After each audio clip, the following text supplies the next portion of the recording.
et bienvenue sur ma chaîne. Donc aujourd'hui j'ai décidé de vous faire une petite vidéo pour vous partager un rêve que j'ai fait donc la nuit du 8 et du 9 février 2024 et qui va concerner donc en fait un professeur qui va malheureusement agresser sexuellement ou tenter d'agresser sexuellement des élèves.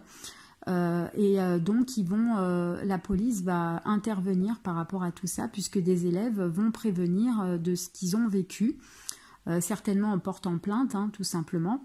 On entendra parler dans les médias, tout simplement. Donc, faut savoir que moi, quand je fais des prédictions sur l'actualité, je mets toujours, je poste la vidéo, je la mets quelques minutes en ligne et ensuite je la mets en privé. Quand je la mets en public, c'est que ça s'est réalisé. Là, je vais vous la mettre 2-3 minutes en public pour pouvoir valider la date, parce que si on ne met pas quelques minutes en public, ça ne se valide pas, la date au niveau de YouTube. Donc, on est obligé d'y mettre en public pendant quelques minutes. Et ensuite, j'y mettrai en privé, parce que je ne veux pas non plus affoler les personnes tant que ça ne se réalise pas. Une fois que ça s'est réalisé, ça ne peut plus affoler personne, vu que ça s'est déjà réalisé. C'est juste pour prouver déjà que la voyance existe, pour aider des personnes, pour guider. Et voilà, donc du coup je préfère prévenir. Moi ma chaîne elle est là aussi pour ça, pour montrer que la voyance existe. C'est aussi pour ça que mon père m'avait poussé à faire une voyance, une chaîne de voyance.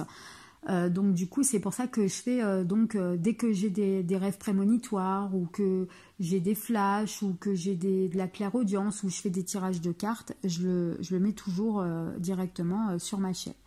Et puis ensuite, je mets en message épinglé les liens dès que ça s'est réalisé. Donc voilà les amis, là je sais que c'est prémonitoire parce que mon père était dans le rêve et que en fait ma mère dans mon rêve, quand elle venait me chercher, elle ne me reconnaissait pas et que j'étais complètement limite en fait toutes les vêtements un peu déchirés, tout ça, et elle me reconnaissait pas. C'est comme si c'était moi sans être moi. Et faut savoir qu'une maman, quand elle reconnaît pas son enfant, c'est pas elle, hein, tout simplement. C'était ma voix et il fallait que je la convainque que c'était moi en fait.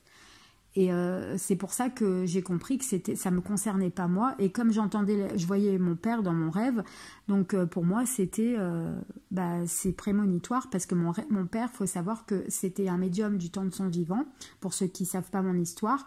Et quand après maintenant ils mettent dans l'au-delà pour l'actualité, pour faire des prédictions sur l'actualité et aussi pour me transmettre aussi des messages pour moi.